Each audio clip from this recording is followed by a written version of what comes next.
Present young హీరోల్లో DJ Tillu, Siddhu Jonnalagadda, ఆయన mark అనేది క్లియర్ కట్గా కనిపిస్తూ ఉంటుంది.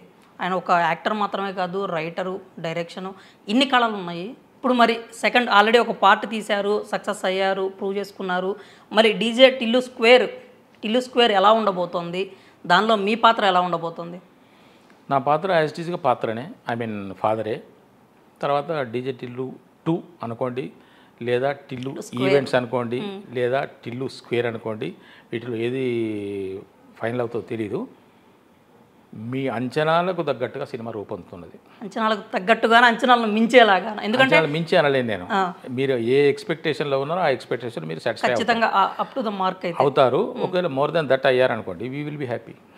టిల్లు అసలు ఎలాంటి అంచనాలు లేకుండా తెలుగు సినిమాల్లో ఒక సెన్సేషన్ లాగా క్రియేట్ చేశారనమాట. ఎందుకంటే ముఖ్యంగా క్లైమాక్స్ గురించి కానీ, ఆ సినిమాలో ఉండే ట్విస్ట్ల గురించి కానీ, పార్ట్ 2లో కూడా ఇలాంటి ట్విస్ట్లు ఎక్స్పెక్ట్ చేయొచ్చా? ఖచ్చితంగా షూర్, ఖచ్చితంగా. పాట ఉంది కదా మీకు? అవును. ఏమనుంది? ఇదండి ఒక పాట కూడా ఉంది. అవును, మొన్న రిలీజ్ చేశారు కూడా.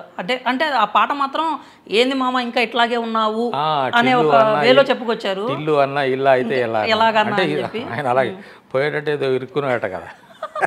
అయితే మార్పు అయితే అంటే మొదటి పాట నుంచి పాటలు అయితే ఢిల్లీ నేర్చుకోలేదు, ఇంకా రెండో పాటలు కూడా టెస్ట్ చేయాలనుకుంటున్నాడు. ప్యారిస్ కూడా పంపించాం వాడిని, మారుతాడే.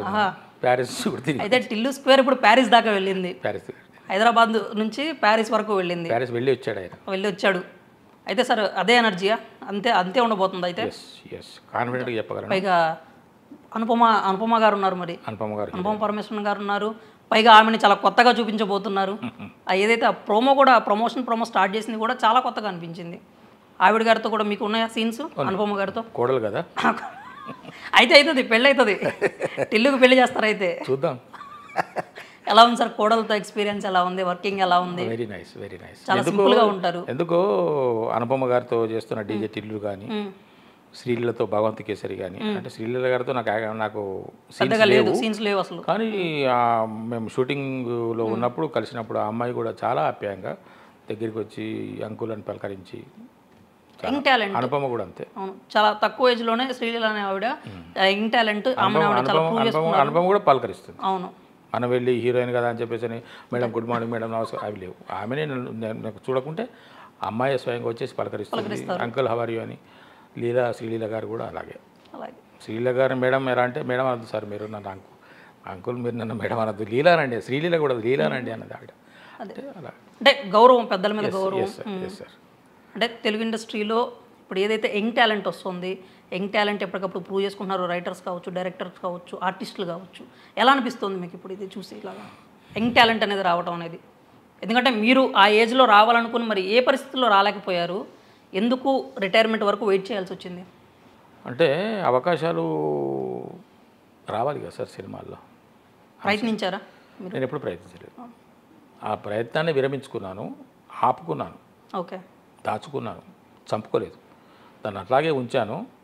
ఆ తర్వాత రిటైర్ అయిన తర్వాత అప్పుడు నాకు ఇంకా వేరే ప్రత్యామ్నాయంగా వేరే ఏది కాకుండా దీనికే వెళ్ళాలి, నా జీవితాశయం కదా. అవును, జీవితాశయాన్ని కూడా అసలు ఎన్నో రకాలుగా దాని గురించి మనం ప్రయత్నాలు చేయాలి, కానీ నేను చేయలేదు అలాగా. ముందు నా జీవితము, కుటుంబము, నా యొక్క వెసులుబాటు, వీటికే నేను ప్రాధాన్యం ఇచ్చాను. రిటైర్ అయిన తర్వాత నా కోరికకి నేను ప్రాధాన్యం ఇచ్చాను. ప్రస్తుతానికి కుటుంబాన్ని చక్కదిద్దుకొని మీ బాధ్యతలు నెరవేర్చుకొని ఆ తర్వాత మీ జీవితాశయం వైపు అడుగులు వేశారు. అంతే, చాలా గొప్ప విషయం. అంటే ఎప్పుడన్నా మదన పడ్డారా? అంటే నేను చేయాలనుకున్నది చేయలేకపోతున్నానే, ఇది కాదు కదా నా లైఫ్ అని ఎప్పుడన్నా అనిపించింది సార్? 27 సంవత్సరాల సర్వీస్లో. 27 ఎందుకు, నేను డిగ్రీ అయిపోయిన తర్వాత కూడా, డిగ్రీ అయిపోయిన తర్వాత, డిగ్రీ వరకు ఓకే చదువుకోవాల్సిందే.